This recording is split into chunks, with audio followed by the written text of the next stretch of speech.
say that the Supreme Being, which many call God, some call it Allah, some call it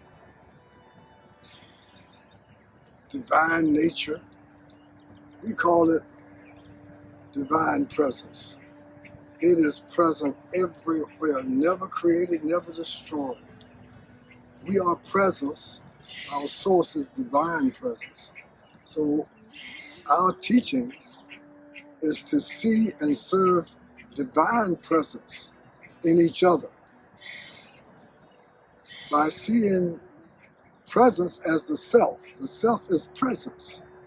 The source of all presence we refer to as divine presence. It is everywhere. So we say, get in the habit of, come back to knowledge of divine presence. Experience of divine presence is everywhere. Gradually, the more we see the self as presence, some call it spirit, some call it the soul, we call it presence. But our very source, like circles within circles, wheels within wheels, gradually we're coming back to our union with divine presence. So we say service, surrender, offering, submission. All of this is done unto our Supreme Being. It's an offering, it's service. Surrender is service. Surrender is offering. Surrender or service is submission. So if we submit something to another, that's an offering as far as we are concerned. This is an offering. This is service.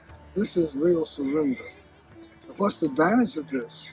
The advantage of this is that it enables us to always think about our Supreme Being, to constantly associate with our Supreme Being. And we say that our Supreme Being, this divine presence is the source of all being. So we can serve divine presence in the fish. We can feed the fish. We don't have to limit our service to just human beings. We can serve the birds. We can serve the deer. We can serve any sentient being out here because we're looking through that illusion, that temporary manifestation, and seeing divine presence as the very source of the presence of that living being. So we say, see and serve divine presence in each other. Gradually, we're able to see divine presence pervading and transcending even the stones. Why? Because divine presence is the most subtle. This stone is made of what? Molecules, atoms, protons, neutrons, electrons, etc. And that those atoms are made of what? Subatomic particles. And there are spaces, we say, even beyond, within and beyond the quarks. So that divine presence is pervading and transcending even a stone. So we gradually, as we see presence in each other, and we're gradually able to see divine presence pervading and transcending all others, that includes the trees, everything. So our offering is to divine presence, who is the very root of the creation. So we say when we offer water to the roots of a tree, we nourish the whole tree. When we offer food and different nourishments to the root of the tree, then we can nourish the whole tree. But if we try and, especially on a hot day, we come out here and try and water every leaf, every twig, every flower on the tree, then by the time it gets to the root, it's evaporated. So we say immediately go to the root of the tree. Water, give our service to divine being, supreme divinity, who is the very root of the creation, and thereby we serve the whole creation. And the more we're able to see divine presence everywhere, then we know that what we've done to the least of these, we've done it to divine presence. And if when we do it toward divine presence, it immediately, eventually, comes back to us. We reap what we sow. So we are the source of our suffering. When we send wickedness, when we send mistreatment, when we send crookedness, when we send all kind of demoniac activity that causes the suffering and despair of others, eventually it visits our own life. So we are the cause of our suffering. We're the cause of our despair. So we say, do it as an offering to divine presence, and gradually we transcend suffering and joy, good and evil. Because if we send evil out there, eventually it's going to come back to us in the form of suffering. And that suffering can be spiritual, it can be intellectual, it can be mentally, as well as physically. So if we're looking for the cause of our suffering, it's because of the kind of life that we're living. So how can we cleanse ourselves, our very being, of wickedness, so that we no longer send out wickedness to others? We have to be cleansed up. Our very being has to be cleansed of anger. First, lust, actually. Lust. Anger. Lust is there. If we get it, we become greedy. If we don't get it, oftentimes we become angry. And some of us seem to believe that the be-all and end-all of life is to gratify the endless desires associated with lust.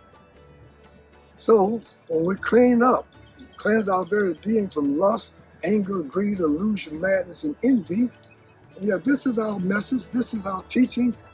We cleanse up by associating with divine presence, by serving divine presence in everything we do, every move we make, every breath we take. By serving divine presence, doing everything as an offering to divine presence, we're associating with divine presence. By associating with divine presence, who is the most pure, we become purified. We become cleansed up again by associating with the supreme pure. So we say, come to the spiritual platform. See the self as spirit or presence, pervading and transcending this body.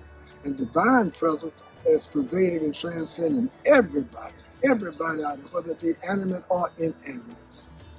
By offering everything to divine presence, we're associating with divine presence by calling out the holy name, whatever name we have that relates us to divine presence. We're associated with divine presence. And we call out the name. We don't say we should do so many hundreds and thousands of rounds of calling out the name. Just be in the habit of calling out the name all the time. We don't have to keep count of it. Just call out the name. Be in the habit of associating with divine presence by calling out the holy name, offering everything, and seeing itself as presence itself.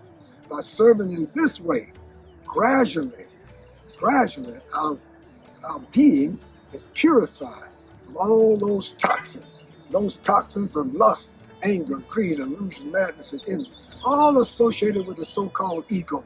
Ego identified with that material body or some particular designation of that material body. Ego is turned or transformed into zero, nothingness, the more we associate with divine presence and see the self as spirit. Self is spirit, divine presence is supreme spirit, our supreme being.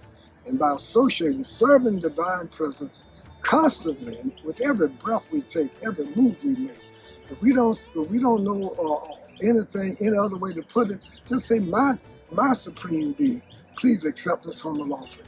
So rather than asking divine presence for something and praying for something, we ask divine presence, please accept this humble offering. This offering is our service. This offering is our surrender. This offering is how we associate with our divine presence and are purified of all those misgivings, all that egoism that causes us to want profit, adoration, or distinction, and that ego keeps us blocked in from realizing our unity with our divine presence. So we say, offer everything, surrender everything, submit everything. This is our service, and our service is eventually to divine presence and no one else. No one else. We don't serve all, I think the demigods and all these other gods with the little g they can be gratified and they can understand that our service is to divine presence. When we serve divine presence, we serve everyone and everything, because divine presence is the very source of everything. This is our surrender, this is our submission, this is our offering, this is our service to divine presence. So seeing itself as spirit or presence, pervading this body, gradually we can see divine presence pervading this body and everybody. It's a gradual process, but it can be seen. See yourself as spirit or presence. Call out the holy name and offer everything. This is our atonement. This is our penance. This is our service. Service to divine presence. This is our purification process. Service to divine presence.